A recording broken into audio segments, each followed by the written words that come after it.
Obrigada por aceitar o convite de conversar com o educativo do Centro Municipal de Artes Elitzica. Eu fico muito feliz de poder conversar com os artistas das exposições, sejam elas das mais diversas possíveis de produção, de curadoria, de temática, enfim. A ideia da nossa conversa, só para estruturar um pouco melhor, para você ter uma noção de como é que vai ser o desenrolar, né? É um bate-papo. É um bate-papo muito tranquilo. A ideia é a gente conversar sobre o seu processo artístico, sua história como artista, sua carreira, a sua relação com o centro, com a família, com o projeto, com o Hélio em si, também com o Richard Dissertação. Serra. É igual de secar cadáver, né? Querem saber de tudo. Eu acho que é bem legal a gente ter esse Ah, panorama, sim, né? De sim. como você, Ronald, esteve no Centro Cultural por todos esses anos e também essa parceria. Então, a nossa conversa é uma conversa muito, muito leve, nesse sentido que você pode falar por horas, o que você quiser comentar. E a gente tem algumas perguntas que vão ter mais ou menos vão dar o norte, vão dar mais ou menos alguns cortes. Mas fique à vontade para você conversar, tentar encaixar histórias a mais, enfim. O motivo Entendi. da gente conversar aqui hoje é justamente pela exposição que aconteceu há um ano atrás, né? É, exatamente. O Ronald Duarte. Então, eu Isso. acho que seria legal de. Eu acho que a minha primeira pergunta, na verdade, é muito sobre a sua carreira. Vamos começar a partir daí. O início, né? Dos seus trabalhos e tal, porque você já é um artista consagrado, já é um artista que está no mercado já há bastante tempo. Então você já viu várias gerações antes da sua e gerações que estão chegando. E eu acho que é muito bom ter esse processo, né? Encontrar outros artistas com outras experiências, entender que a arte está disposta a mudanças, a novidade, a uma rotatividade também de ideias e práticas, e até mesmo de perfil de exposições, de artistas e também vocações. A gente vê todo esse processo todo. Mas também a Sim. gente vê o nosso processo interno. Então, e o Ronald? Quantos Ronalds já fizeram exposições? Quantos Ronalds, quantas faces do Ronald já se mostraram nesse mundo das artes? Sabe? Quantos Ronalds tiveram nesse mesmo lugar de estar colocando sua arte para exposição, colocando as suas ideias em mostra, estando aberto a novos diálogos, né? Então, acho que.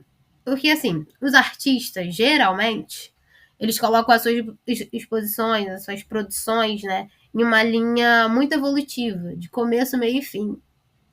É, Mas a gente tem que pontuar que a produção é cíclica. Começa de um jeito, vai de outro, depois volta naquele mesmo trabalho, faz uma revisão, vê se é exatamente isso que gostaria de conversar ou não. Talvez dá uma melhorada, talvez dá um passo atrás, está disposto a fazer outras observações. Enfim, a gente entende que a produção é cíclica, é latente, conforme os motivos pessoais, conforme as interações que a gente vai tendo em sociedade, em grupos, em leituras que a gente vai tendo, em outras exposições que a gente vai vendo. Então, desse jeito, como pensar uma exposição que pudesse resumir a sua carreira?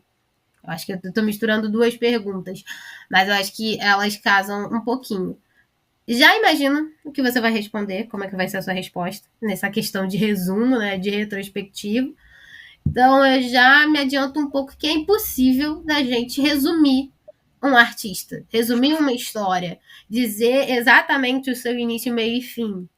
Mas eu gostaria de entender como foram esses conflitos de escolhas para o desenvolvimento da exposição. Porque é aquilo, o Ronald de 80 é um Ronald completamente diferente de 2022, acredito eu. ou de 2023, 2024. Então, que mudanças foram sendo vistas que você poderia destacar e como é que foi o processo quando você esteve cara a cara com esses trabalhos, mais uma vez, para fazer a exposição no Hélio ano passado? Não sei. Você já comeu pequi? Pequi tem espinho dentro da fruta. Isso me veio, essa ideia de que, primeiro, eu não penso assim, eu não tenho essa linearidade no tempo.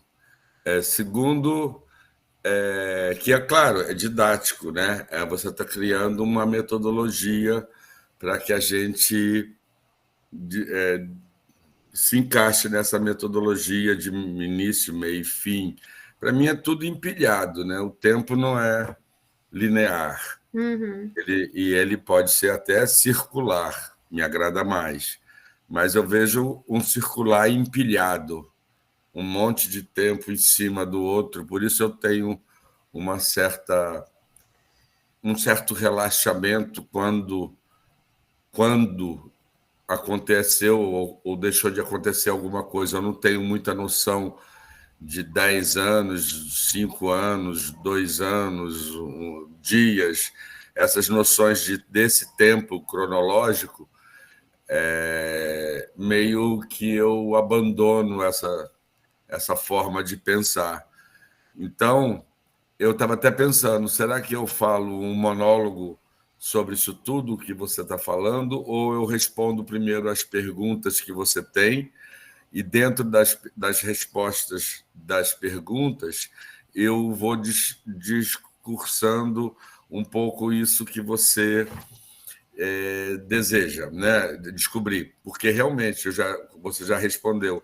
É difícil resumir tantas emoções e tantos anos de trabalho, de sonhos, de desejos, de delírios, de acontecimentos, né? E como essa construção se deu, né? Porque eu vejo muito como construção, um, como um formigueiro, como alguma coisa que vai se construindo e vai se organizando pelo mundo e, e passa pela educação, sem dúvida, mas mais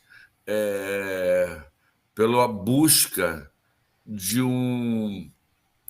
pela busca constante de uma forma de vida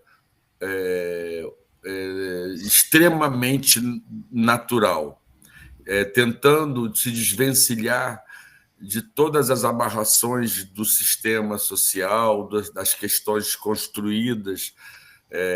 Desde quando você lê Foucault, a história da família, e você fala, caramba, isso tudo foi construído, essa família patriarcal, mononuclear, com papai, mamãe, filho, a questão do consumo, aí vem a Revolução Industrial, você vai vendo o quanto isso atinge o nosso dia a dia, que aí você vira um consumidor, e você falou, você está no mercado há muitos anos, que mercado. O Hélio mesmo, inclusive, não estava em mercado nenhum antes de morrer, só foi entrar em mercado depois e reconhecido depois de morto. E ele levou tudo à enésima potência, né? Eu me sinto um privilegiado, né, por ter sido criado por uma professora e educado por uma professora e uma pessoa apaixonada por passar o conhecimento, não fazer reserva nenhuma do conhecimento. Pelo contrário, ela tinha prazer, minha mãe tem prazer, ela é viva, está com 85 anos, e tem o prazer de falar e de externar tudo que batia nela como conhecimento, ela fazia como uma esponja e devolvia para todos nós. Então, eu tenho esse hábito de falar muito e de tentar falar sempre aquilo que eu penso que vai ser necessário para o conhecimento e para o crescimento da pessoa, né? Seja pessoa, né? seja a pessoa que, além do gênero, além da raça, que eu odeio essa palavra, além dessas separações, dessas divisões sociais, se é rico, se é pobre, se é branco, se é preto, se é inteligente, se não é inteligente, se teve acesso, se não teve acesso. Quer dizer, tudo isso, sabe, pesa, às vezes, nas escolhas que as pessoas fazem para conviver. Né? Eu tento me misturar o máximo possível com todas as diferenças, com todas as pessoas mais díspares das escolhas possíveis para o meu crescimento. Eu acho que desde o nascimento até hoje, eu vejo. Eu acho que arte é uma vírgula, sabe? Arte é uma fresta da saída do sistema, dessa coisa toda, disso tudo que envolve todo mundo e não deixa ninguém pensar. Inclusive, agora, 7 de setembro, eu vou fazer pela, sei lá, 10ª vez a boiada de novo, ou 10ª, não, acho que 15ª vez, não sei quantas vezes eu já fiz a boiada, e nem sei, eu tinha que ver, anotar, não sei o quê, essas coisas todas, mas vou fazer mais uma vez a boiada na Parada 7, no evento em 7 de setembro, com os novos estudantes da Escola de Belas Artes, tanto do mestrado quanto da graduação, e tudo que querem participar. Dessa vez, cada um vai confeccionar o teu macacão, a tua pele, vai colocar a própria pele, vai, entendeu? Vai aquela coisa do malandro que se veste com a pele de cordeiro, sabe? A gente vai fazer o inverso disso. O artista que veste a pele do animal sacrificado e sacrificante, e que está sacrificando a terra, o planeta, as matas. E o evento esse ano é Levante Floresta. Então, eu quero que cada um externize na sua própria pele o que ela está sentindo em relação a esse momento agora. Porque a cabeça já foi vendida, já vale ouro. Entendeu? Já está vendido. Então, é todo um processo muito misturado, por isso quase que é impossível, acho que numa entrevista, ou talvez teríamos que ser várias entrevistas em módulos, se você quiser fazer, sobre a questão da como foi a minha formação. Aquela coisa, por exemplo, a primeira faculdade que eu faço é de Direito, mas eu entro para a faculdade muito jovem, 16 anos, 15 para 16 anos, quer dizer, fiz 16 anos quando entrei para a faculdade de Direito e vou me formar com 21. 5 anos da faculdade de Direito, me formo com 21, com 22 que eu vou entrar para Belas Artes, que era o que eu queria fazer sempre.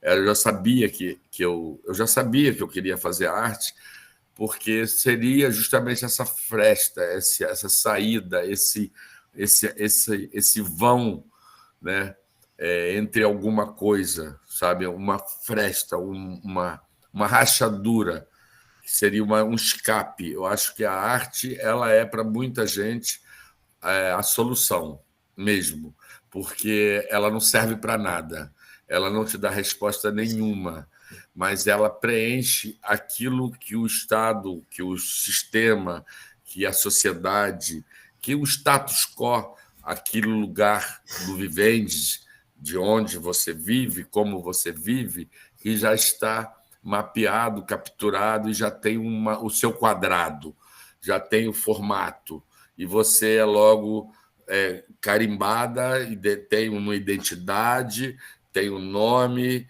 e é o quê? É historiadora da arte, é pesquisadora, e aí tem um carimbo, e aí você vai fazer aquilo que o mestre mandou. Não, não é nada disso, entendeu? Para mim, eu não penso que seja assim. Eu penso o mundo livre, sem essa gaveta, sem esse rótulo, e com a interdisciplinaridade, que agora até ficando em moda ultimamente, misturar, fazer a arte com, sei lá, já fazem, ainda bem, a arte é boa que ela se infiltra em tudo, tanto na tecnologia quanto na da nanotecnologia ou na no estudo menor da partícula menor de vida, né? Bioarte, como eu vi lá na Bélgica, lá na Fundação Verbeeker, que o pessoal faz arte com abelha, faz arte com a putrefação da vaca. A vaca podre gera energia que gera arte e que faz um desenho. Quer dizer, então, tem a arte, ela se mete em todos os lugares, ela está em todos os lugares, porque ela é uma transgressora. A arte não serve para nada, mas está em tudo, em todos os lugares. E eu penso dessa maneira, eu penso que não existe porta que seja fechada para mim. Em qualquer lugar do mundo, meu direito de ir e vir, eu vou sempre exercê-lo. Então, isso tem muito que ver com o pensamento de Bakunin, com o anarquismo, que, inclusive, o avô do Hélio Oiticica, o seu José Francisco Oiticica, ele era anarquista, entendeu? E eu acho que isso influenciou muito esse sentimento de liberdade que eu compactuo com o Hélio, que eu troco. Antes, e outra coisa, como eu conheço a Letícia, como eu morava na Baixada, vim lá do fim da linha, vim de Barra Mansa.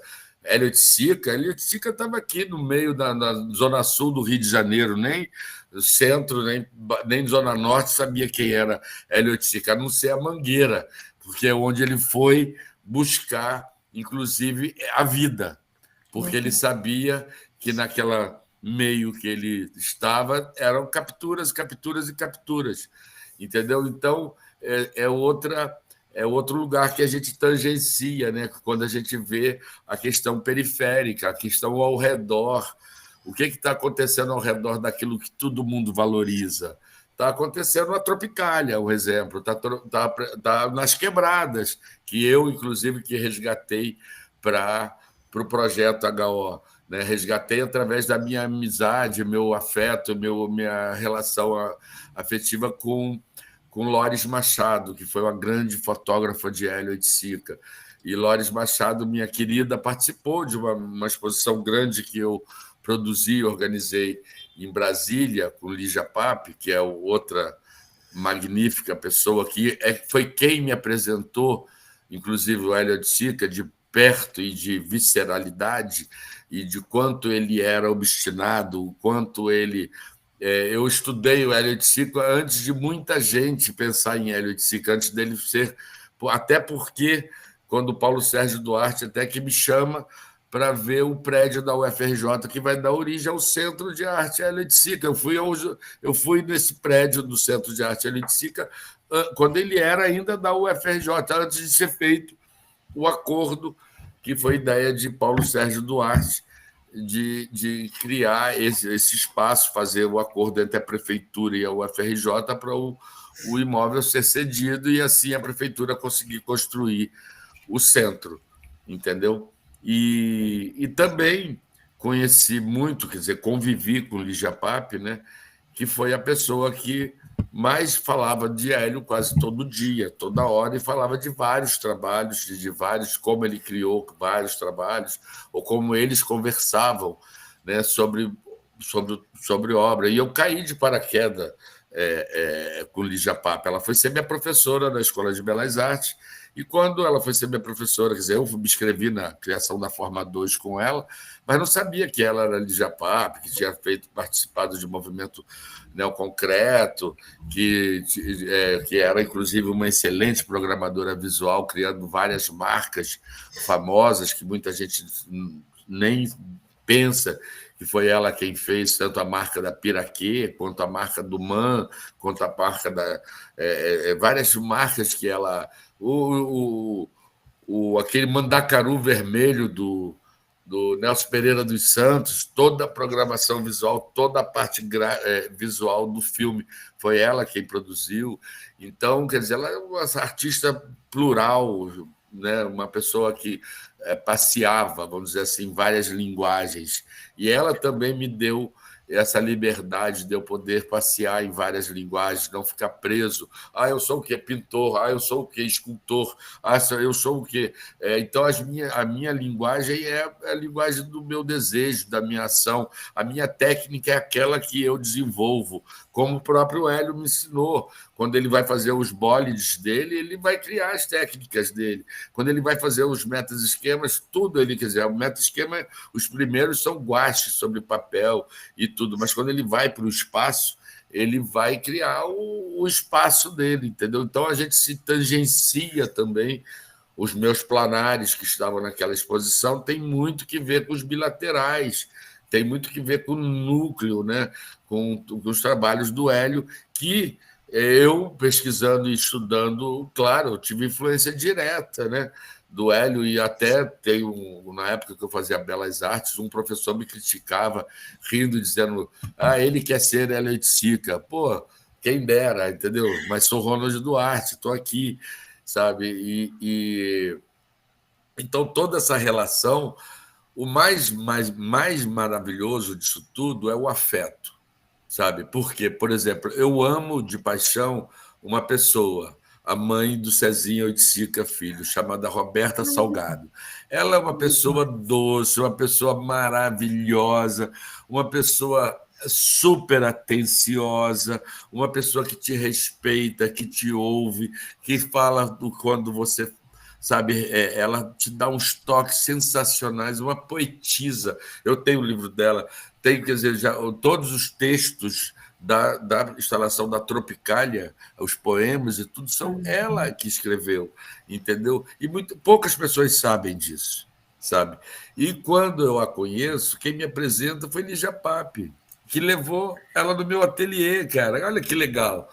E a gente conversa, ela queria que eu produzisse uma exposição dela lá em Manaus, com poemas na janela, sabe, uns poemas e uns banner com poemas na janela. E eu lembro que eu pensei como resolver e tudo, não sei. Acabamos não fazendo e ela não fez, acho que essa exposição.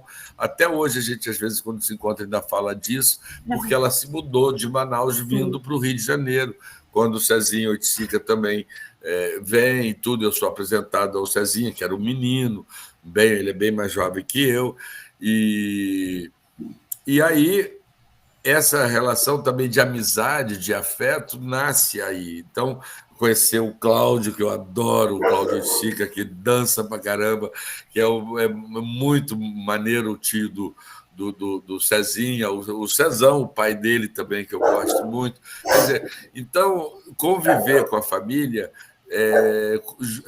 também afirma todo o conhecimento através de Lígia Pape, de Luciano Figueiredo também. Então, isso tudo vamos dizer assim, um alicerce da minha formação também.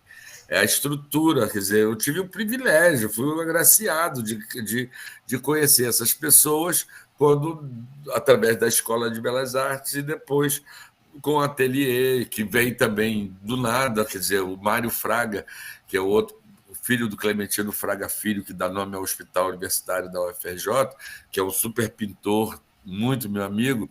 Mário Fraga convida Antônio Manuel para dividir a ateliê comigo. Antônio Manuel, que é outra figura maravilhosa, com um trabalho incrível. Então, eu, lá da Baixada, lá do fim da linha, venho cair de paraquedas nesse meio dessa galera, entendeu? Que é uma galera super afetiva, super séria, que leva a ponta de faca o trabalho. O trabalho tem que ser aquele máximo que você pode dar, no rigor, na qualidade, no pensamento, naquilo que você acredita. E isso que eu tento imprimir no meu trabalho e na convivência com os estudantes, com os novos artistas, com os velhos artistas, né? O Suede, que está bem velhinho, que é um coroa maravilhoso, ou o próprio Vergara, que é outro coroa também, que é maravilhoso. Quer dizer, tem essa geração. Então, eu sou de geração entre meio.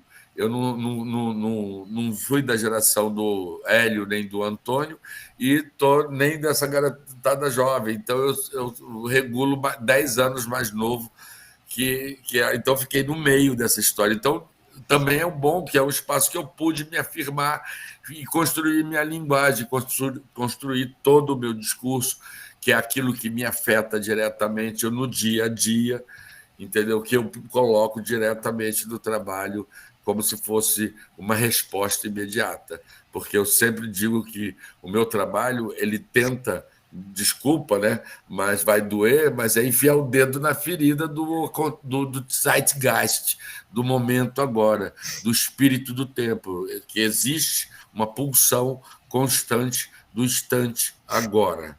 E isso, Erickson Pires, meu grande mentor e amigo, que dialogava e que trocava muito comigo, que ele falava da instantaneidade do instante, sabe? Desse momento fugaz, desse momento que acabou de passar. Esse momento ele tem um espírito, ele tem uma força, ele tem uma. Se você pega esse momento e vai surfando nesse momento, você vai estar sempre no agora, que é o desafio, porque a esperança é igual ao medo. Todos os dois congelam. Sabe, o medo te congela porque você tem medo e não sabe o desconhecido o que é. E a esperança te congela porque você fica esperando, esperando, esperando acontecer. E não vai acontecer nunca. Então, tem que agir, tem que fazer agora.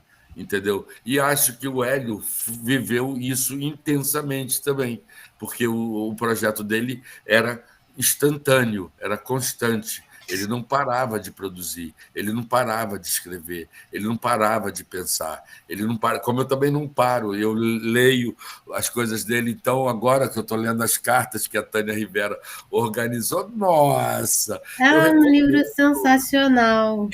Sensacional. E eu li dos meus, ele conversando. Pena que não tem carta quase nenhuma com o Antônio Manuel.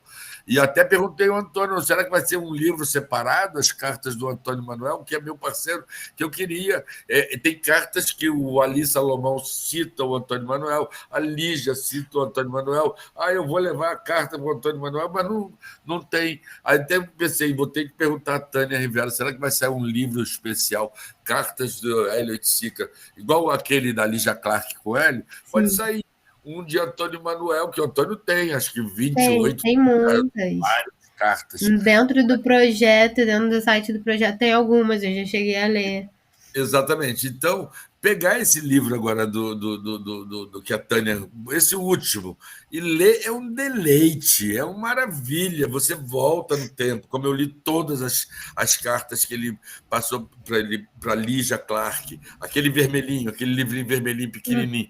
Sim. Então, eu estava em Londres, estava. Eu peguei agora esse daqui que tá com as cartas em inglês.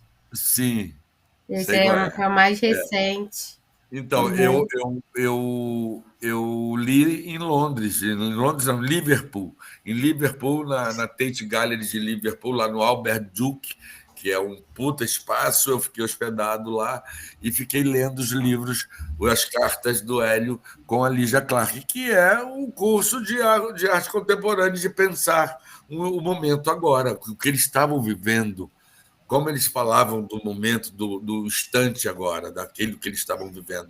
Então, isso, porque às vezes as remissões do passado não movem moinho, né? Minha avó dizia que águas passadas não movem moinho. A única água que move o moinho é a que está passando agora. É. Você está entendendo? Então, é essa tentativa de permanecer. Por isso que eu não sei muito essa linha do tempo que você fez, dos anteriores, dos posteriores, e que da geração. Isso é claro, metodologicamente é fácil para tentar entender, mas eu embolo essa linha toda, você está Não, entendendo? e é bom embolar mesmo. Eu É para embolo isso. todo, Enquanto a gente todo. está vivo, é bom ter É, essa constante, toda essa relação de ida e volta, aí vai para frente, aí depois dá 5 passos para trás, aí depois mais 80 passos para trás, aí vai para frente, aí volta, aí peraí, vamos voltar para aquele outro lado, vamos para aquele outro, por aí vai. A vida é assim, é cheia de tramas, caminhos tortuosos, interessantes, alguns outros não, mas são aprendizado, e é isso aí. pois é, e eu acho que, assim, esteticamente falando, é, eu tangencio o diálogo com o Hélio justamente na questão do tempo e do espaço, sabe? Como é essa relação temporal e espacial. Essa, principalmente com a questão do lugar, né, do território, porque por isso eu falo por conta do meu deslocamento mesmo na cidade, o meu deslocamento, a minha relação de mundo com a cidade, com a questão. O meu trabalho fala muito da violência urbana, que o Hélio, quando faz aquela homenagem à cara de cavalo, sabe? Ou seja marginal, seja herói, ou Não você está entendendo? aborde. Todos o momento que ele tangencia também a violência radical da cidade, ele é de extrema poesia, é muito poético o trabalho, de não, sabe, tipo, como eu lavo as ruas com sangue, chega a ser trágico, mas uso a maçã do amor, né? A cor da maçã do amor. O mar de amor, que é trágico, é um mar. Então, essa contradição, sabe, entre o amor e o ódio, ou entre a escolha da cidade, como conviver com o outro, é outro momento que a gente tangencia a questão do lugar, da Sim. moradia, do onde você vive, de como você vive. Então, quando a gente cria o imaginário periférico, era para que tudo isso viesse à tona, que todos os, inclusive a gíria, né, do morro na época, era qual é o parangolé. Qual é o parangolé? O Hélio escutava isso. Qual é o parangolé? Qual é a celeuma que está acontecendo aí? Qual é a questão, a discussão? O que é? Que ginga é essa? Que curva tem? Aquele livro da Paola Benstajac, Estética da Ginga, fala muito dessa questão do espaço, da convivência, do lugar, do território, né? dessa relação, da frição humana, que inclusive a internet, essa coisa da Covid, essas coisas todas está higienizando, distanciando as pessoas. Então, eu sou muito do corpo a corpo. E aí tem tudo, quer dizer, o Hélio também, quando. Hélio e Lígia Clark também trocavam muitas figurinhas. Tem vários trabalhos que eles se tangenciam. Então, a questão do corpo, até tem uma carta que fala isso. Eu cuido do corpo, a Lígia Clark falando, e você cuida do espaço, sabe? Eles dois conversando, porque a Lígia Clark mergulhou do corpo para dentro. O Hélio mergulhou do corpo para fora. Você está entendendo? Então, entender essa relação de mundo me facilitou e me ajuda muito a construir os meus trabalhos, a ter as ideias coletivas e participativas, entendeu? E contundentes, enfiando o dedo na ferida. Então, É tem o todo. dedo na ferida que eu ia pontuar, que você tem vários trabalhos assim, né? Tipo, o Fogo Cruzado, o Banho de Sangue, né? É o O que Guerra rola é com as pessoas. Guerra, enfim, várias outras obras. São ações urbanas, né? Principalmente voltadas para essa questão do dia a dia. A nossa questão do dia a dia, de tipo, quem é que Isso. levanta cedo, quem é que está vivendo no mundo que a gente vive, quais os contextos reais, de fato, pulsantes e constantes da vida, né? Tipo, pô. Então você tem uns trabalhos muito. O Fogo Cruzado, para mim, eu acho que é um dos maiores exemplos nesse quesito. Que para mim, é um carro-chefe nesse Sim. contexto. Eu gosto muito também, mas eu gosto muito também do Nimbo Oxalá e É. especificamente do Nimbo Oxalá de Iemanjá, aquele do barquinho. Ah, sim, a foto do Esse, barquinho. não, mas a ação, o que tudo envolveu e toda a subjetividade impressa no trabalho, e não só isso, é um trabalho que ele ultrapassa a questão do espaço real para o espaço subjetivo, irreal, inimaginável, né? Ou impossível de acessar. Né? Muita gente pensa como, mas ele consegue atravessar.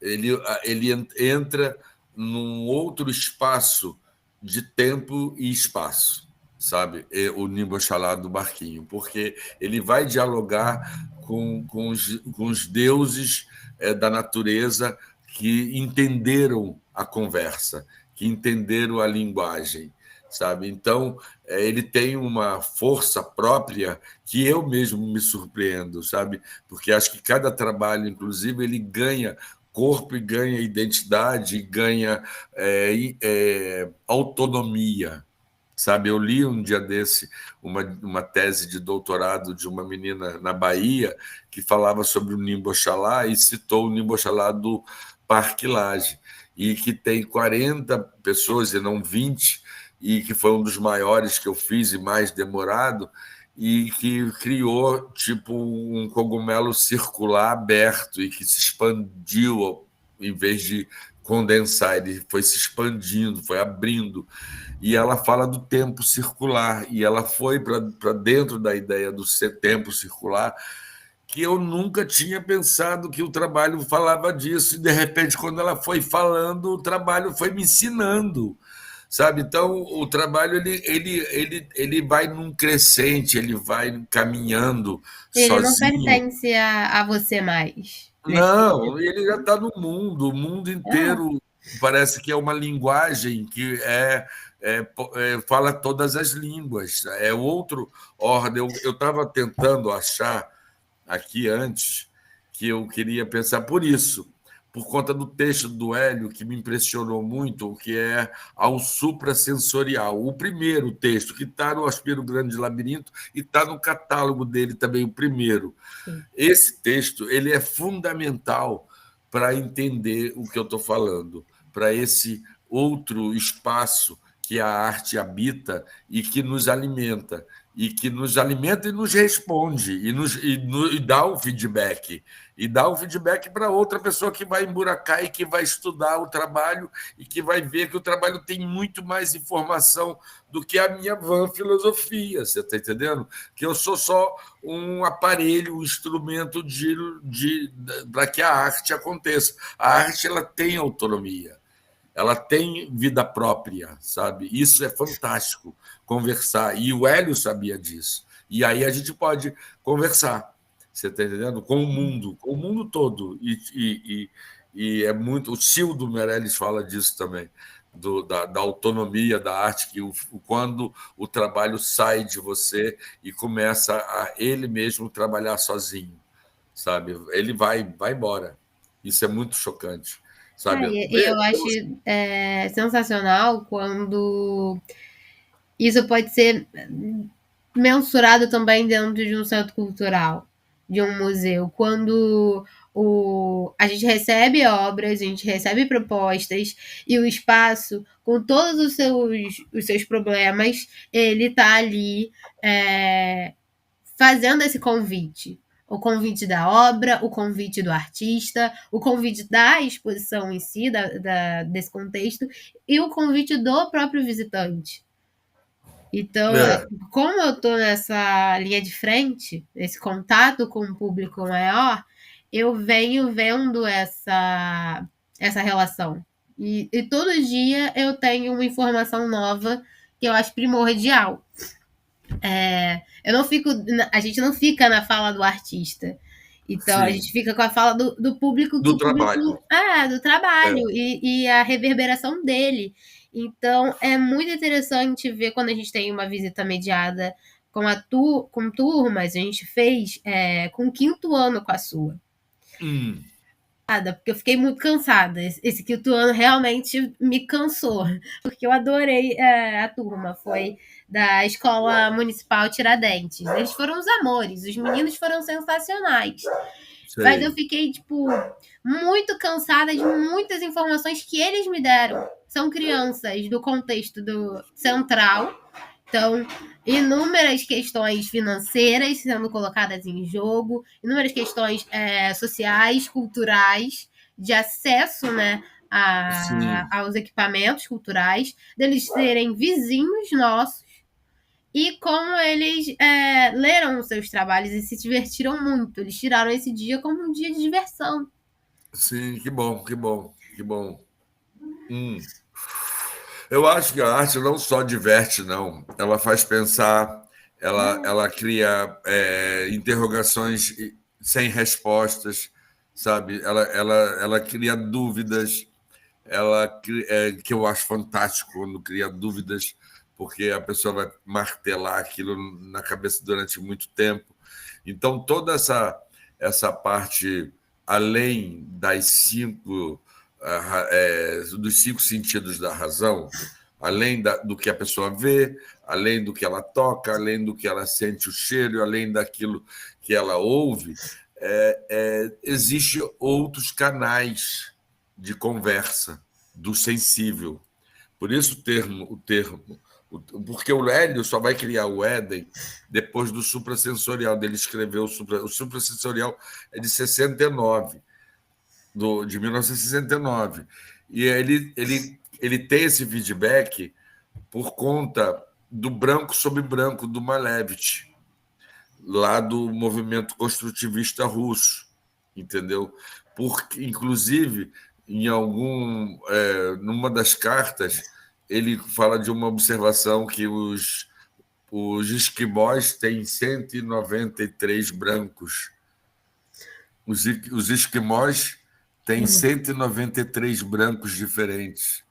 Olha, para você saber quantos brancos existem por aí. Então, a questão da cor era muito importante para o Hélio, e ele sabia bem, tanto é que tem penetráveis que a pureza... O da Tropicália tem, a pureza é um mito, né? Então, ele É o falava número dessa 2. pureza em relação a tudo, né? Inclusive da cor, né? Porque ele ultrapassava isso, né? E por isso ele também tinha uma pesquisa muito quase que microscópica, sabe, de tudo aquilo que ele fazia em relação ao espaço e à cor, né? O núcleo dá um exemplo, o grande núcleo, inclusive, dá um exemplo muito bom de relação espacial e cromática, né? Tem vários trabalhos dele que ele fala disso, né? Mas eu não sei, eu fiquei curioso que você falou que eram tantas perguntas e eu falei, quais são as perguntas, né? Quais são porque não vou fazer daquele jeito biográfico. Nasci, taraná, baraná, taraná, estudei em tal lugar, Nem imaginei que daria para fazer assim com você. Então, aí eu fiquei Você pensando, já quais começou a são as conversa com o perguntas? Kiwi, então eu já fiquei.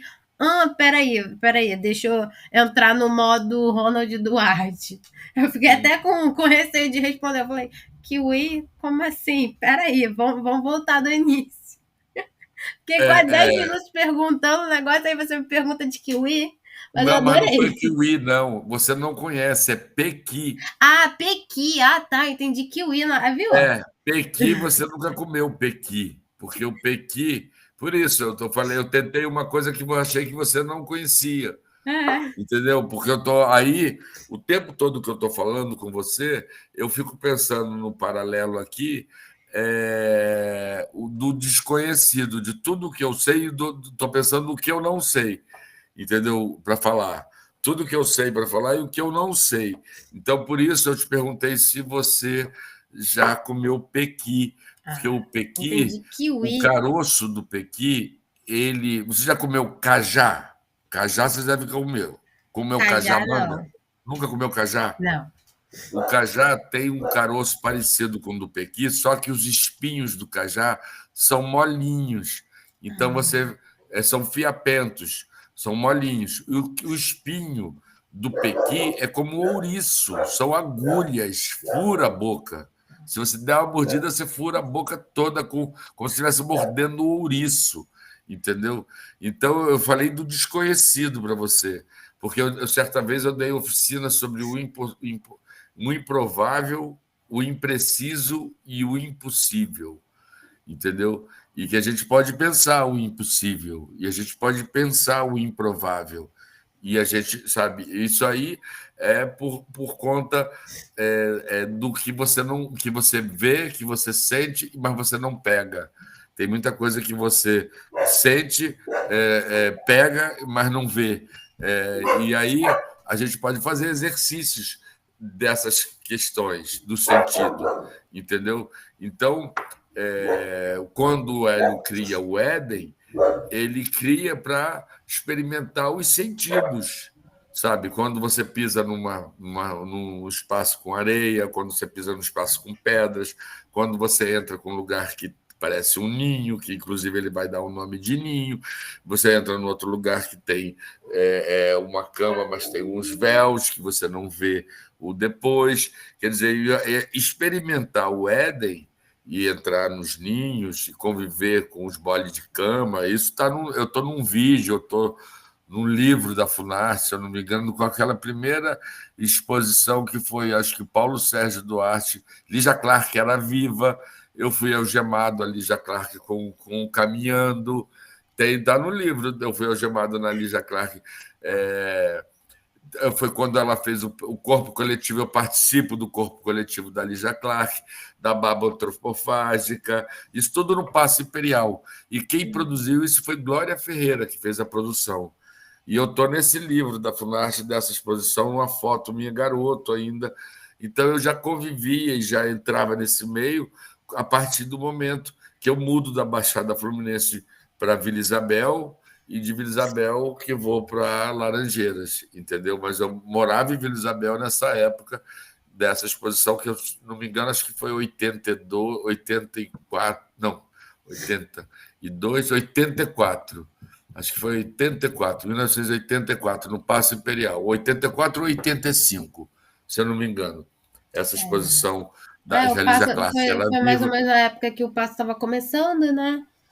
Exatamente. E era Foi mais ou menos nessa época. é, E uma das mas, coisas que você falou, muitas das coisas que você falou, passa muito sobre essa questão da ferida, né? sim, De cutucar a ferida e tal. Como é que você vê esses assuntos sendo desenvolvidos, né? Como algo artístico-político na sua trajetória? Porque a gente citou alguns exemplos ao longo da nossa conversa, né? Fogo Cruzado, Banho de Sangue. Tem toda essa questão de produzir a obra de arte não para o deleite, não para ser simplesmente isento aos fatos, e sim de ter algo para além da esfera política, além da esfera social, né? Então, acho que é legal ter esse assunto sendo pontuado, até porque foi um assunto que você e o Tiago pontuaram muito em algumas falas ao longo da exposição, até mesmo na sim, seleção das obras. é verdade. Eu acho assim, o Tiago, eu gosto muito do ponto de vista dele e da seriedade que ele trata a história da arte e tudo, e mas ele debruça, quer dizer, no meu trabalho, porque eu também acho que o meu trabalho ele ganha um peso e entra para um meio maior quando eu saio do ateliê, porque a minha pesquisa do mestrado, eu começo a andar na rua para catar garrafa PET. Você está entendendo? E eu saio do ateliê para catar garrafa PET.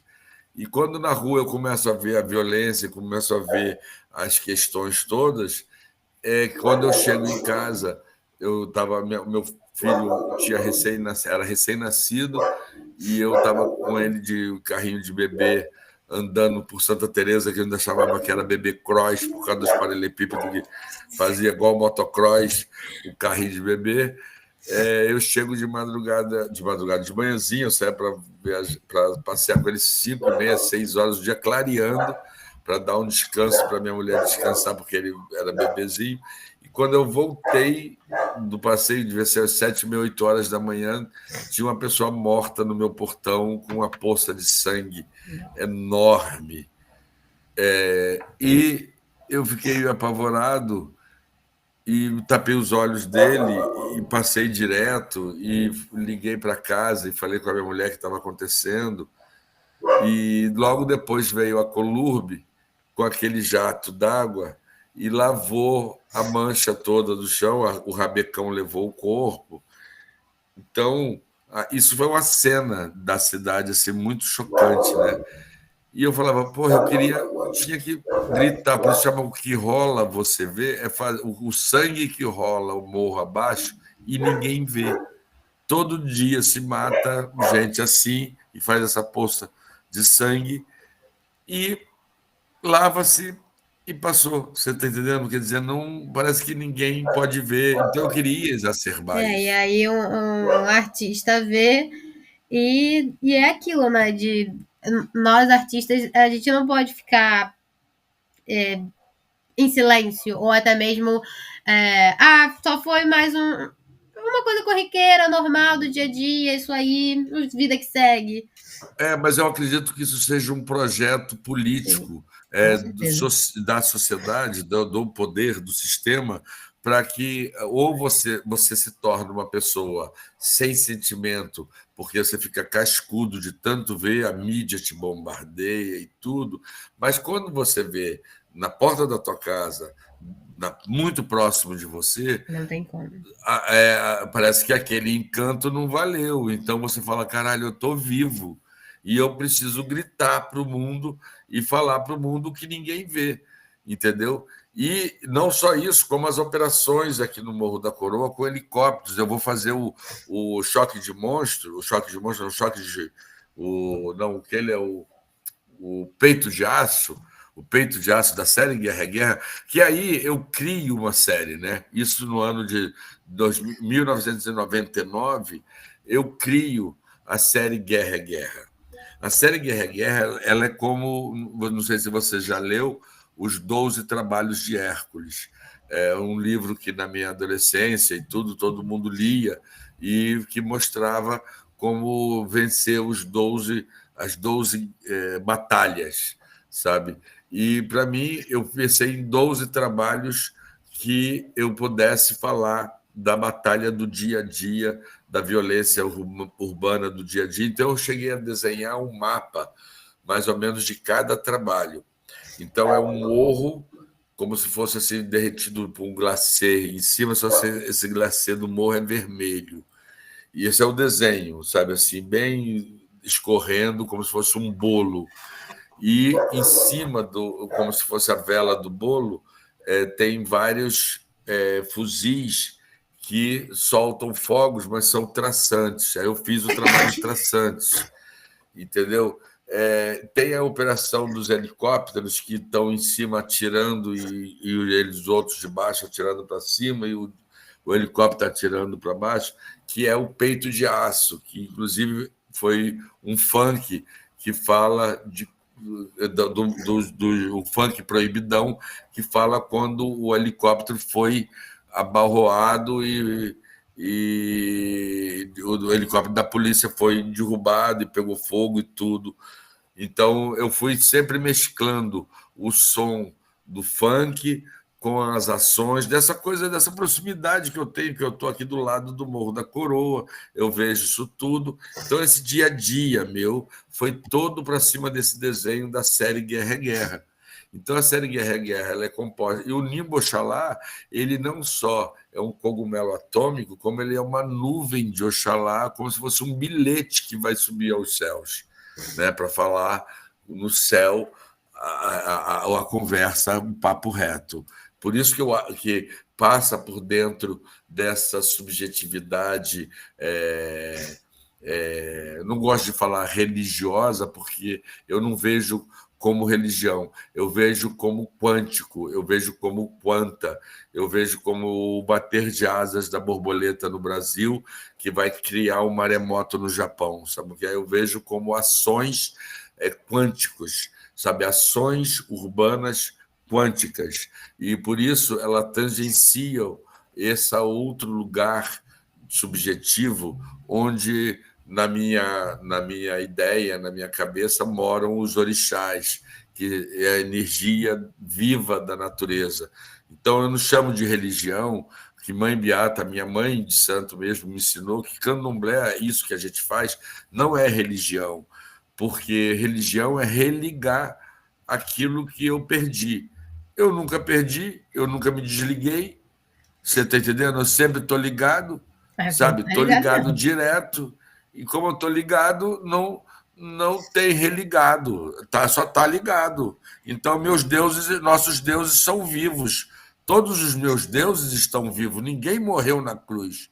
Nenhum deus meu morreu em lugar nenhum. Você está entendendo? Meus deuses estão vivos, a energia vital que nos move, que nos mistura, que depois eu vou morrer, o meu corpo vai morrer, mas meu espírito não vai morrer.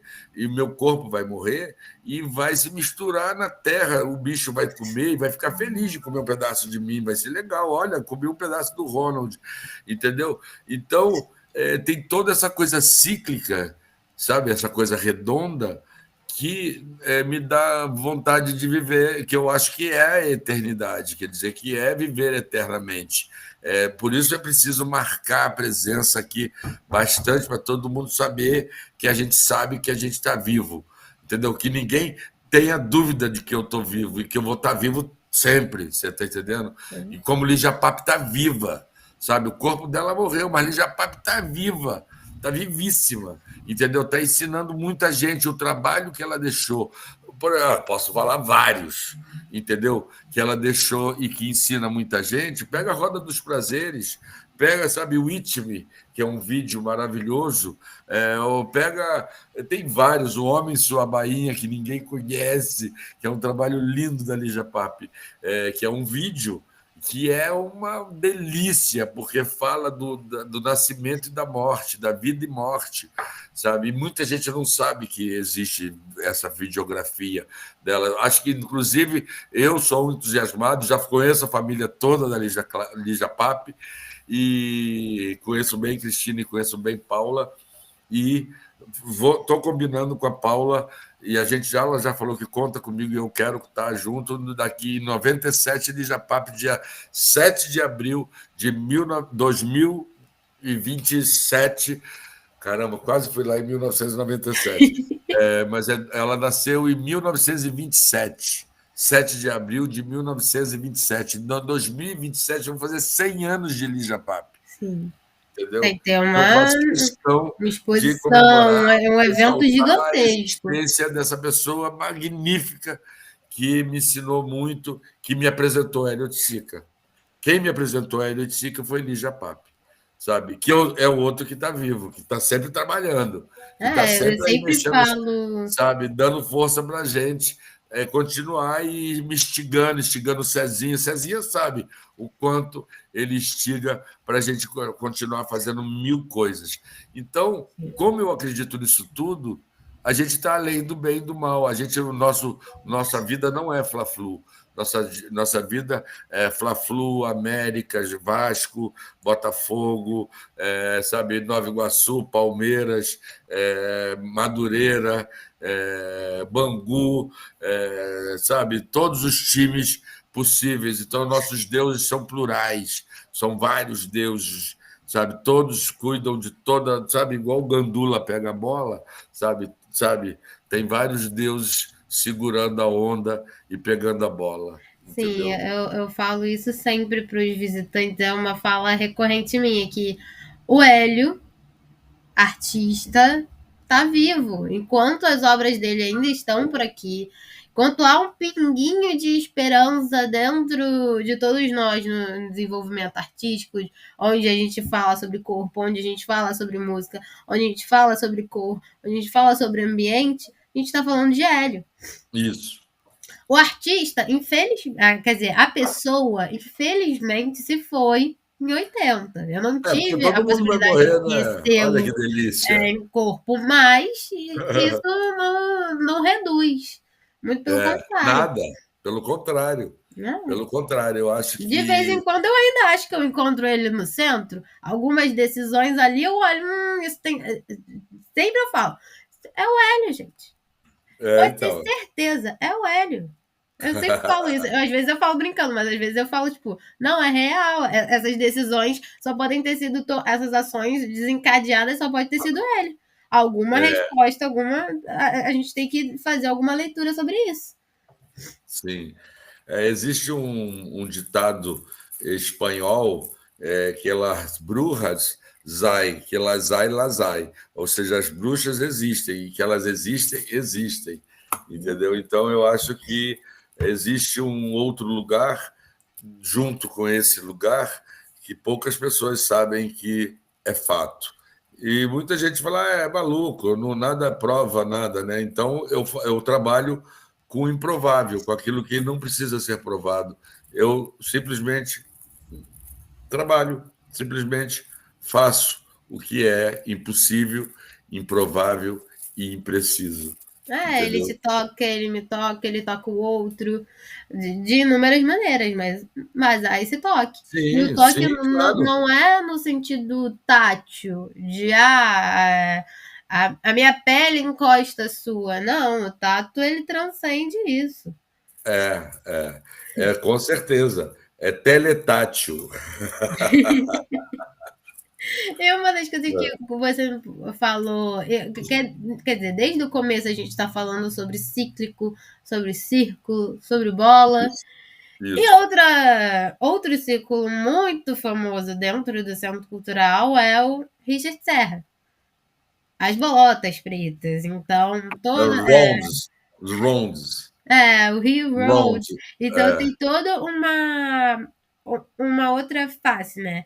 Porque a gente tem muito o Hélio, claro. O Hélio é o homenageado do centro, e tanto pelo seu nome, o título do Centro de Arte.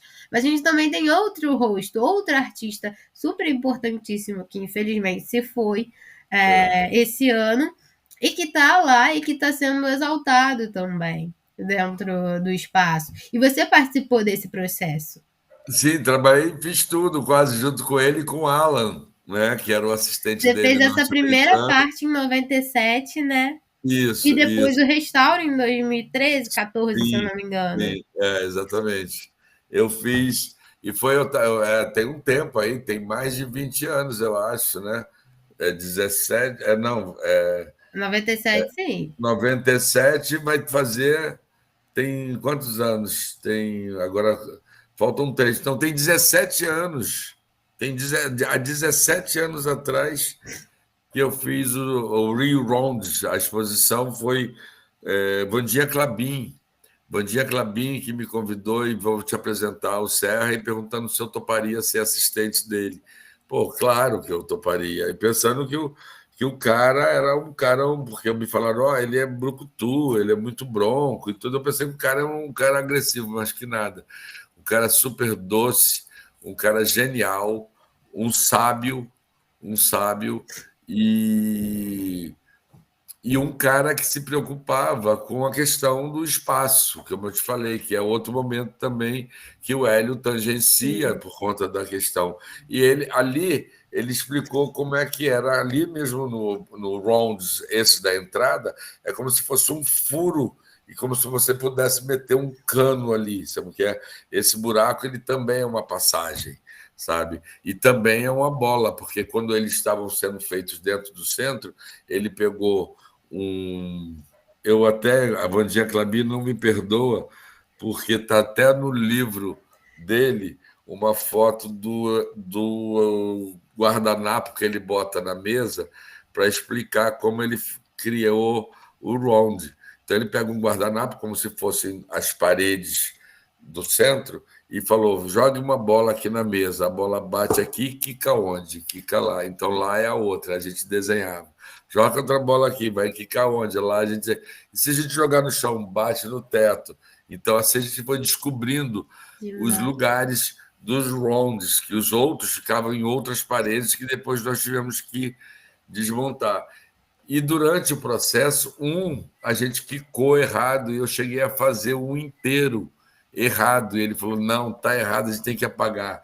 E era um domingo e tinha que arranjar thinner para apagar e não podia ter sombra, a gente tinha que dar várias mãos de tinta para apagar o errado aquele. Esse material é um material muito. O preto que foi usado, ele tem uma pigmentação muito forte. Sim, ele que construía aquele bastão, o pen stick dele, bastão a óleo, ele construía. Tinha um pouco, ele falou, eu perguntei, tem terebentina? Ele, que é isso? Não, ele não. Tem cera de abelha? Ele, não. Aí eu falei, então tem parafina? Ele, próximo. Ele falou, é um petrolato. Uma geleia feita com carvão e um petrolato. E também tem pigmento mineral. Então, ele não deu a fórmula do por quê? Porque na Europa ele funciona bem por conta do frio, eles ficam cinzas quase, de tão seco e duro. Então ele me contou que na Europa ele tem que botar uns fogõezinhos com chapa para esquentar o pendisk para ele poder derreter e poder desenhar. Mas como nos trópicos aqui no Brasil era quente, não precisava das. Não Ele precisa. tinha pedido frigideira, chegaram a comprar aquelas frigideiras de chapa redonda, de chapa, essas de ligar na tomada elétrica, e chegaram a comprar, eu vi, eu lembro. E eu falei, não, não, só com a fricção do corpo e no calor que a gente está, vai derreter e vai grudar. E dito e feito. E aí mas era no braço, entendeu? Para Eu poder imagino. criar aquele corpo ali. Vamos esfregar, eu e o Alan. Então, ali deitado no andaime para fazer um teto, nossa. Mas eu gosto de ver, porque eu vejo o meu suor ainda ali, vejo essa energia despendida e tudo, mas o melhor do Serra foi aprender a questão do afeto e da singeleza. Ele era muito singelo. Ele era um cowboy singelo, vamos dizer assim, tímido, porque ele era bem rude no, no, no, o trabalho dele, parece, a convivência com os ferros, com chumbo, com as coisas pesadas, fazia ele virar uma coisa que Esse parecia um estereótipo, estivador. né? Fazer Mas era uma uma ligação com o doçura de material. pessoa, então tinha uma contradição. A Clara, a mulher dele, falava disso, nossa, ele é uma pluma, e parecia ser pesado, né? Mas era uma pessoa doce, legal. Conviver com ele foi muito, ele ensinou muito mais na atitude e no rigor do que na fala, sabe? A atitude do trabalho, de montar junto comigo o andaime, de subir junto comigo, de desenhar todos os rounds. Foi ele que desenhou e depois eu preenchia, sabe? Mas eu tenho, inclusive, no meu ateliê, quando eu fiz para restauração, eu lembrei que quando eu construí as réguas com ele, eu construí as réguas e são réguas redondas, meia-luas, cortado na Serra Tico-Tico. Então, eu construí várias réguas e fizemos várias máscaras de papel craft para não sujar as paredes por conta da. Então, eu fiz mais ou menos a mesma coisa na restauração. Fiz aquela máscara, deixei só o espaço do round, fiz a régua e encostava a régua e depois esfregava para fazer a marcação da curva, porque aquilo era muito importante. Se você desenhasse com lápis, vamos dizer assim, e depois marcasse com a mão, não era o jeito que ele fazia. Ele fazia forçando na régua para ficar aquele perfil meio relevo, para dar uma densidade, sabe? Então, tinha um modo de fazer que é o melhor. É como você aprender a fazer um bolo com uma boa cozinheira, em que ela diz: olha como quebra o ovo, olha como mexe, não sei o quê. É Então, aquilo, tem a receita que é crua, né? Ela é bem robótica e tem um modo de preparo que cada um tem o tem seu jeito. exatamente Fala, o ó, seu. eu já fiz desse jeito, não funcionou, vamos fazer de um jeito um pouco mais orgânico, vamos fazer com esses jeitinhos. Eu falei, minha filha terminou o curso de nutrição e a gente estava falando e ela deu um exemplo muito interessante que eu falei, esse exemplo serve para a arte também, que é o modo de fazer, porque você compra um bolo industrial do supermercado, aqueles que vem numa potinho que tem um sabor artificial de laranja, sei lá o quê, um bolo de laranja do supermercado feito Sim. na máquina e num forno industrial. e compra o bolo, ou compra não, pede a vovó para fazer um bolo.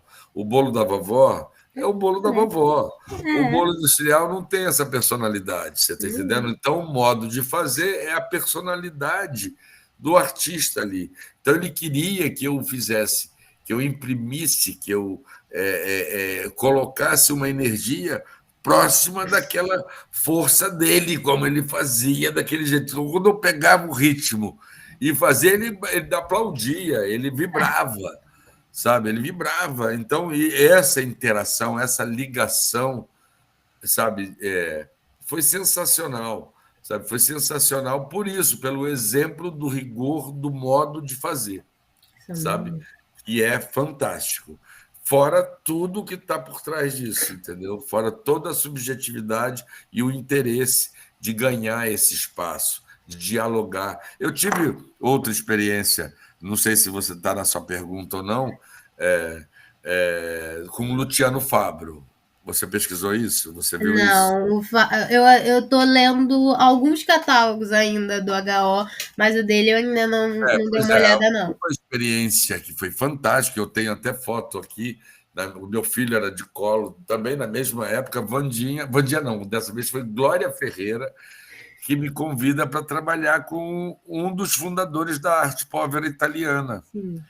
que amigo do Manzoni, amigo de todos, é Luciano Fabro, e que foi um dos que expôs no Centro Hélio de Sica, e ele me desafiou, dizendo que ele queria fazer O catálogo é lindo, lindo, lindo. uma das maiores obras dele, em cima do conto de Penélope, que o nome é o mesmo, é homônimo, Penélope, que é a questão que ele quis costurar o espaço todo. E o Penélope é costurar todas as paredes do Centro de Arte Hélio de Sica. E eu construí todas as paredes. Botei agulha na sanca e agulha no rodapé e passei linha e agulha junto com uma turma, com Mauro Bela Gamba, com Marcos Carvalho, com eram outros dois meninos, eu não lembro. Eram quatro rapazes que eu coordenava para como seria a montagem. E não só esse, como Sísifos. Você pega o catálogo Sísifos, que é uma pedra enorme de mármore com escultura de um homem carregando o mundo que ele Sim. imprime no chocolate. E eu que empurrei essa pedra junto com ele para imprimir no chocolate o Sísifos. Os Atacapames, também, outros trabalhos maravilhosos, que eram pinturas relevos, pinturas no espaço de tecidos, que são lindos os Atacapames.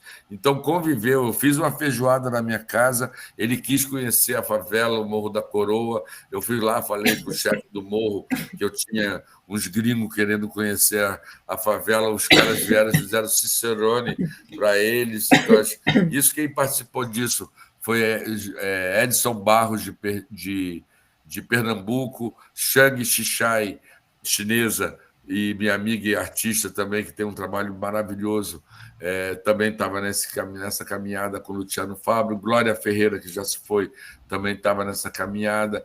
Tiveram outras pessoas que eu não lembro agora, mas foi uma feijoada maravilhosa e uma vivência dentro do Centro de Arte Hélio de Sica com Luciano Fabro, que foi maravilhosa essa vivência, entendeu? Foi muito legal. Foram também 2 meses de trabalho por aí. Com É algo intenso. intenso mesmo. Com Serra também. Foram 2 meses de trabalho E intenso. como é que surgiu a conversa para o restauro? Foi Isabela Pucu.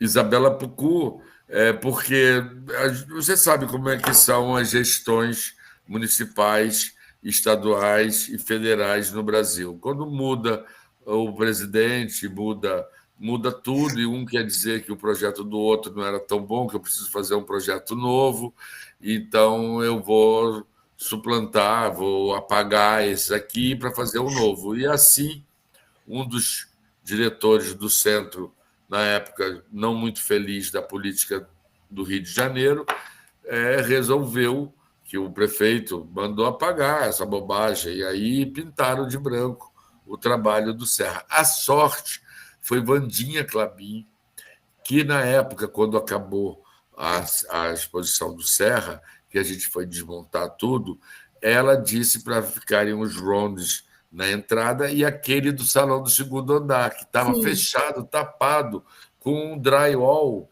isso. escondido. E foi Foi escondido. Eu lembro Isabela que eu vi como algumas diretora. fotos das outras exposições que se seguiram e eu fiquei, peraí, tá faltando um buraquinho ali. Isso daqui é um drywall, isso daqui eles tamparam. Isso. Aí, quando a Isabela soube, perguntou para mim, eu falei: não, eu fiz o trabalho, eu lembro, claro que tá, claro que tá. Ela mandou abrir para ver, estava. Então, ela falou: a gente vai deixar exposto e vai fazer. Você topa restaurar? Topa restaurar. E foi quando ela escreveu o que está ali, que eu acho que não se deve apagar É, nunca, e nem muito menos. E, pelo contrário, mostrar para ensinar aos secretários de culturas que não conhecem a arte contemporânea, e que às vezes até execram a arte contemporânea, que nós temos uma das obras magníficas do Richard sim. Serra, que foi uma fase dele fantástica, que tem em É um vários legado museus. importantíssimo que a gente tem aqui no Moreira Exatamente. Salles, se eu não me engano, lá em São Exatamente. Paulo. Sim, lá em São Paulo tem uma escultura, que inclusive Vandia Clabin chegou a negociar na época com o prefeito, que era o Conde, para trazer uma escultura do Serra para aquela praça da Cruz Vermelha. E aí ele chegou, eu fui lá junto com ele para conhecer a praça e tudo, Sim. e ele imaginou aquelas peças enormes e viu até que o piso não era tão estável, que deveria ter que abrir o buraco para poder fazer uma É, são estrutura chapas melhor, para poder gigantescas prever do. o trabalho. Enfim, quem estava, inclusive, negociando com a CSN, a Siderúrgica Nacional lá de Volta Redonda, foi o Maurício Bentes, que também já faleceu, que era escultor, e ele foi levar o Serra até a Siderúrgica Nacional para ver se podia produzir as peças do Serra aqui com aço cortem e tudo para esse. E aí o prefeito acabou roendo a corda e não pagando a galera para fazer, e aí teve que ser abortado. Não pagando, não disse que não tinha grana, né, para fazer, e não fez, não investiu. Nós teríamos uma puta escultura ali na Cruz Vermelha. Enfim, Não, mas muito, foi uma muito experiência importante maravilhosa essa também. relação que a Wanda, o projeto, né, no início, e o espaço tinha acabado de ser inaugurado. Tipo, não tinha quase nem um ano, mais ou menos, de Centro Cultural de Artes, né? Então, eu acho que é muito, muito relevante ter essa aproximação com os outros artistas, né? Artistas da geração do Hélio, dessa geração que estava conversando arte dentro do Polo do Saara. Eu não estou falando de qualquer espaço. É É, espaço de públicos completamente diferentes. E que bom que são diversos. Mas como é que essa diversidade é trabalhada e é conversada dentro do espaço para ver essa coesão, para ver esse interesse, né? Então, trazer esses artistas que são renomadíssimos, mas ao mesmo tempo completamente estranhos ao público que os vai receber, né? Então é uma sem experiência dúvida. sensacional. É como se eles fossem novatos mais uma vez. Mas eu vejo que falta comunicação. Sim. Falta comunicação entre os aparelhos, entre as instituições e entre os interessados na questão do conhecimento e divulgação da arte como um todo. Porque, por exemplo, no Fundão mesmo, tem excelentes historiadores, excelentes pessoas que deveriam ser convidadas pela prefeitura. Não estou desmerecendo ninguém que seja diretor de lugar nenhum. Eu estou dizendo que a questão da qualificação ou do conhecimento para que possa alavancar exposições desse nível, ou o interesse A gente tem que conversar monetário, sobre o processo econômico, ou o de interesse. acesso, financiamento. Isso, Tem exatamente. toda uma discussão que precisa ser revista todo ano. E é Exatamente. cada caso. Então, eu acho que tem que ter vontade política antes de ter vontade econômica, para poder até mexer os pauzinhos com todas as possibilidades de incentivos fiscais, de patrocínio direto de empresas interessadas e que A gente sejam tem que educadas, sejam é, empresas que não poluam, sejam empresas que gostam de arte realmente e não vão usar a arte só como cortina de fumaça para poder fazer 1000 falcatruas ou 1000 situações de a gente tem mortandades que destacar coletivas. muito a A história do questão das centro. mineradoras, as questões das petrolíferas. Exato. Então, eu vejo, por exemplo, todas as empresas que podem financiar um centro de arte tem que ser pensada e conversada para que as imagens não se misturem e você Exato. acabe queimando a imagem do Hélio de Sica ou de quem já produziu desvinculado da questão do interesse A origem do político. dinheiro tem que ser conversado. Como É, ele chega ali, tem que ser levantado, porque o resultado final implica no inicial. sim. A Mas assim, leitura é até fácil. a gestão administrativa ela funcionaria melhor se tivesse uma verba, uma dotação orçamentária para a gestão do centro, como poderia tentar inverter a coisa. A rédea da carruagem, se ela tem dois cocheiros, eles têm que tocar na mesma velocidade. Não dá para um ficar dependendo e às vezes amarrado sem poder fazer nada porque não tem verba, e o outro dizendo: Poxa, estou cansado, não aguento mais tocar sozinho essa carruagem. Você tá entendendo? Então, acho que o público e o privado deveria trabalhar um pouco mais numa linha de igualdade. Você está entendendo? Eu acho Então, muito nobre produções assim, quando vemos pessoas dedicadas a esse legado, saber que. E é aquilo. O artista, infelizmente, não está mais entre nós para dizer o que ele realmente concorda ou não. Então, são exatamente. decisões que, infelizmente, às vezes podem ser arbitrárias, ou muitas das vezes vão ser decisões que estão dialogando com os desejos, pensando nessa aproximação familiar, pensando nesse carinho entre os parentes envolvidos, pensando isso em vida e também em morte, a É, responsabilidade que eles carregam. não, E mais do que isso, acho que o Hélio de Sica ele acorda da salvação. Deixa eu te falar por quê. Só você olhar o José, que está agora como diretor, conseguiu, agora por questões óbvias, depois de muita luta, tem que dizer, a restauração do centro de Laurinda Santos Lobo. Então, o mérito dele, vou aplaudir, porém, ele já está sobrecarregado, porque ele está acumulando duas direções, tá entendendo? Então, eu não preciso falar dos dois. Vamos falar do Sérgio Porto, ou vamos falar, sabe de qual? Do Castelinho do Flamengo. Você está entendendo? Que está um aparelho que deveria ter verba, ter grana, é lindo, é maravilhoso. Já fiz coisas e coisas lá quando várias pessoas que eu conheci, diretoras que passaram por lá, fiz vários eventos lá, e é um lugar que está desativado, que está para ser restaurado, que está.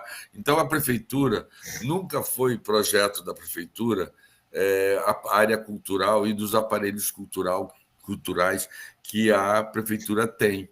Então, o CEP 20 mil é um evento do Sérgio Porto que o Chacal segura de unhas e dentes para poder manter o CEP 20 mil. Senão, o Sérgio Porto não teria nada que lembra. Quer dizer, tem muitos a galeria, muitas atividades, mas eu lembro dos diretores desses lugares que tinham visibilidade, tinham lugar na mídia, tinham. Né? Hoje, a prefeitura meio que larga para lá, né? Deixa como é que vai ser. Eu sei a dificuldade que é. Eu sei a dificuldade, eu vivo isso também dentro do Serviço Público Federal. Você está entendendo? Então, tiro meu chapéu, aplaudo vocês que conseguem trabalhar, ao José, que consegue acumular duas gestões, sabe? Admiro muito quem consegue fazer do limão uma limonada, entendeu? E sorrir, ser feliz e curtir. Então, eu acho que é por aí mesmo. A gente só vai continuar se a gente resistir. E a gente e não. pegando um gancho dessa sua fala, para você continuar, Você fala da UFRJ. Nossa querida UFRJ, nosso querido Sim. fundão. Eu E a sou sua feliz, eu relação com sou um esse fundão felizardo. é longa. Eu ganhei também de presente os deuses, né? E acho que a linha do tempo do momento certo fez com que Rogéria de Ipanema assumisse a coordenação da pós-graduação. Então, uma artista, uma Ah, sensível, Rogéria uma pessoa linda, querida. que assumiu a coordenação e que me deu maior força, está me dando maior força para reestruturar o galpão de linguagens visuais, que nós já conseguimos fazer uma reformazinha da porta, pelo menos para a porta de entrada, pelo menos ser um bem-vindo. E já hoje mesmo tivemos reuniões inicialmente só com o pessoal do Desília, com Lívia Flores, com Cecília Morris, com o Stanley Vinícius e com o André Leal, para depois abrir para todos os estudantes de linguagens visuais o projeto Desília, Desília Galpão, ação dentro do galpão direta. Inclusive, eu vou reunir os estudantes da graduação e da pós-graduação que quiserem participar da Parada 7, do evento público, já para botar o bloco na rua. Quem quiser participar de vários eventos, além da boiada que vai estar, tem o Sol do Davi, que vem lá do Sana, com um sol lindo, com os colibris segurando o sol, carregando o sol de 15 metros de diâmetro, sabe? É lindo esse sol. Então, tem várias pessoas trazendo trabalho para a Parada 7. Então, eu convidei também os graduandos e os mestrandos e os doutorandos para o pessoal que está entrando para a Escola de Belas Artes para participar. Então, eu tento fazer esse link do mundo acadêmico, que parece que é uma imersão no espaço, para o mundo real, para o acontecimento agora, sabe? Jogar no momento agora, trazer todo mundo para a instantaneidade do instante, sabe? Fazer com que todos Porque possam é aquilo, né? participar. A sua fala, e até mesmo falando sobre a sua trajetória, a gente pode entender, né, que o academicismo está meio longe disso tudo, mas não. Muito pelo contrário, você está dentro disso e ao mesmo tempo não, e está sempre fazendo esse jogo, ó, tá muito bom aqui na faculdade, tá muito bom no fundão, mas que tal a gente ir pra rua? Que tal a gente sair Isso. daqui? Sair dessa caixinha? É muito bom a gente discutir isso tudo. Mas É vamos o pensar projeto na prática? Desília. Vamos fazer? O projeto Desília, a proposta dele é justamente criar pontes, criar conexões, sair da sua zona de conforto, sair da tua ilha, sair da tua bolha, furar a bolha dos outros e furar a tua própria bolha para que a gente possa respirar melhor. Você está entendendo? Fazer com que a expansão. Eu já tive um grupo que Tatiana Roque, que inclusive agora é até candidata a vereadora, que é minha candidata, vai ser minha nossa vereadora, porque ela vai lutar.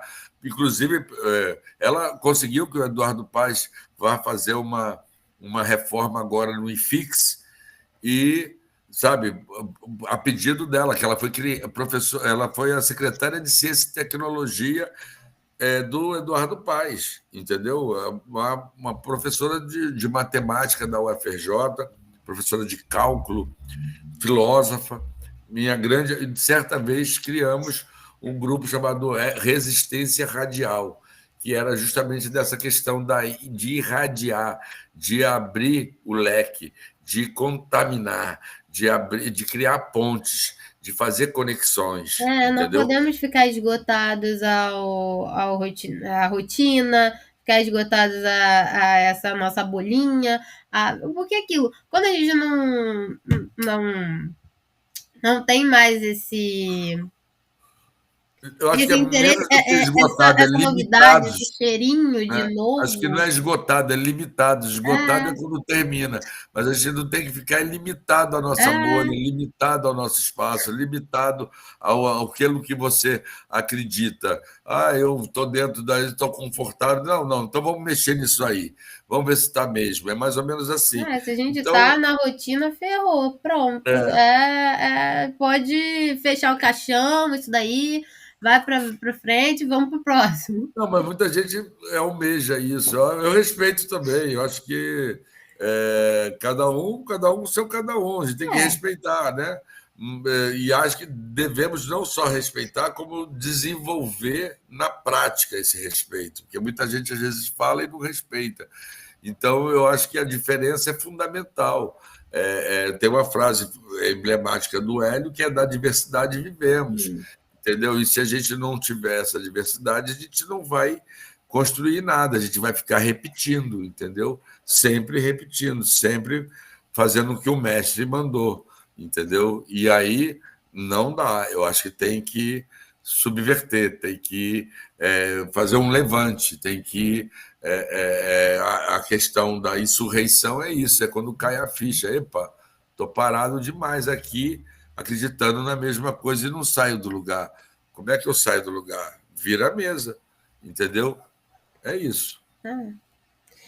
E eu acho que é isso, Ronald. Acho que é isso, não. Ainda tem muito mais. Só Sim, que essa conversa nunca se esgota. E nunca vai se esgotar, como a gente vem sempre mencionando nessa nossa conversa. É sempre um prazer conversar com você. É obrigado. sempre emocionante também, muito curioso. Eu sempre fico me sentindo uma criança curiosa, de tipo, e aí, conte mais, conte mais.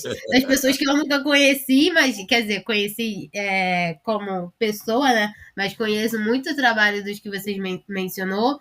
Que é isso, são gerações diferentes. Eu sou de uma geração completamente diferente. Eu nasci Sim, depois da existência do centro. Eu nasci em 2000. E só fui conhecer o centro em 2018, quando eu entrei na faculdade. E sim, quando a EBA já era uma EBA diferente, já era um centro cultural diferente, é, e o cenário do circuito carioca já era diferente da origem do HO, né? Então tem toda uma novidade aí. Então, tipo, a gente chegou a falar muito sobre a partir da sua exposição, mas não se limitou a ela. Porque aquilo fala sobre sua vida e como a sua vida foi sendo relacionada a outras vidas, a outros contextos que estabeleceram o artista que você é hoje. Ou não. Você pode falar que tudo que você está falando na Beatriz não faz sentido nenhum. Tá tudo bem. É sobre esse mas momento faz de sentido, faz conversa. sentido. Faz sentido, sim. Eu acho assim, eu te recomendo, quando for a Brasília, comer pequi, mas tomar cuidado para você Ok, já conhecer, tá anotado.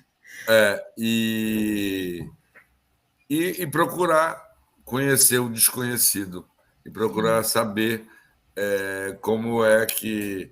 Porque às vezes a gente fica preso também a um formato. É. Como é que, você acabou de falar isso, né? E essa liberdade de sair desse formato, né? Essa liberdade de ser diferente, né? Uma outra opção, ter uma outra A possibilidade. gente conversa muito sobre o Hélio, né? Porque é a partir do Hélio que a gente se encontra. E é muito engraçado que você também tem uma relação com a PAP. Eu já tenho uma relação com a Clark. A Clark, Sim, dentro dessa geração do Grupo Frente, ela foi a que mais me chamou a atenção. A minha infância e o desenvolvimento que eu tenho é muito sei. relacionado à Clark. É claro, Então, sei, o Hélio surgiu quando eu comecei a fazer os trabalhos na faculdade, de me sei, aproximar mais dele. E quando e a minha relação com o centro foi surgindo. Como todos os sei. outros equipamentos, a gente vai andando para um lado e para o outro, Já tem um procurando tempo trabalho. aí, né? Já está o quê? Uns 5 anos já? O Aí, quê? no centro? Quanto tempo você está? Eu estou há um ano, desde Um ano? 2023, desde maio de Ah, 2023. tá, não, então tá. Só tem um Mas a ano minha também. relação com o espaço já estava sendo feita desde final de 21, quando ele Ah, reabriu. Eu tive um entendi. trabalho da faculdade de curadoria e era para escolher um centro com um equipamento cultural do Brasil ou fora. E eu escolhi o HO. Eu fiquei curiosa, Olha, tipo, pô, o HO tá voltando já era um espaço que eu já frequentava, não consigo ter informações nenhuma na internet, fico cutucando e nada Nossa, é bem. verdade. Isso é Mas o muito projeto tem curioso. bastante informação. Exato. Eu fiquei muito curiosa. Eu falei, não, vou perturbar a vida dos funcionários e do projeto Eletica até alguém me responder, porque eu sou uma menina insistente. E aí eu fico, Isso. ó, olá, bom dia, tudo bem? Aí no dia seguinte, olá, tudo bem? Você viu meu Então, e-mail pega anterior? o catálogo do Fabro, você vai ver que trabalho Sim. lindo. E aí eu fiquei toda vez cutucando até fazer uma entrevista, 2 entrevistas com o César. E depois eu fiz uma entrevista com a Isabela, para entender esse Sim, contexto inicial e também do meio. Não consegui ter a entrevista com os outros gestores mais próximos de 2010, quer dizer, de 2015 para frente, só a Isabela, então eu tinha essa história meio picotada. Então eu falei, pô, esse centro é curioso, ainda vou ter informações precisas. então, que bom que você Hoje está eu tô que nem um debruçando sobre pintinho no isso. lixo, porque hoje eu tenho todos os documentos na minha mão. E aí eu venho, aos poucos, traçando essa história, conhecendo esses personagens, tirando eles do papel empoeirado e dando, tipo, agora eu tô entendendo o que estava acontecendo em 2002. Tô entendendo o que Sei. aconteceu em 2009. E tem tanta história. Interessante Eu que vi tem em todas as 2015. gestões. Eu conheci todos os gestores, todos os diretores. Ah, Montei o New House da Lijapap na gestão do Charles Watson. Montei aí o New House, um trabalho que está lá no Museu do Açude, vai lá ver. Ali, aí também. Então, teve a gestão da Vandinha, teve a gestão da Glorinha, que ela foi ela que construiu uma parte do Éden com os ninhos. Ela também que montou a Cosmococa, essa que fez 50 anos com a piscina, que eu estou no vídeo. Depois teve o Charles Watson, foi quando eu fiz o New House da Lijapap, foi o maior quebra-pau, mas foi ótimo, conseguimos fazer. Enfim, eu tenho muita história com o Centro de Arte Letícia, eu tenho muita história. E sei as dificuldades e os secretários de cultura que passaram, os que foram prós e os que foram negacionistas, que foram difíceis, mas estamos aí. É e legal. bem para concluir a nossa conversa, como você falou, pensar. É sobre pensar sempre. Então, que a gente Isso. continue sendo um corpo pensante, um corpo que esteja disposto a Agir, novidades, a a criar fazer. a arte, né? Então, muito obrigada por essa conversa. Obrigada por dividir o seu dia comigo, eu contar um pouquinho as suas histórias e que elas não se encerram, né? Elas continuam aí, sempre tem uma vírgula, um ponto de continuação, enfim. É sempre bom ter mais um pedacinho da história que você contou o começo, aí depois em outro momento você conta o meio, aí em outro momento você conta mais uns 50%, e é isso aí. Essa é a vida. E esses são os encontros que a gente vai tendo no mundo das artes. Maneiro, muito legal. Obrigado, obrigado, obrigado. Valeu. Tamo junto. Valeu. Tchau, tchau.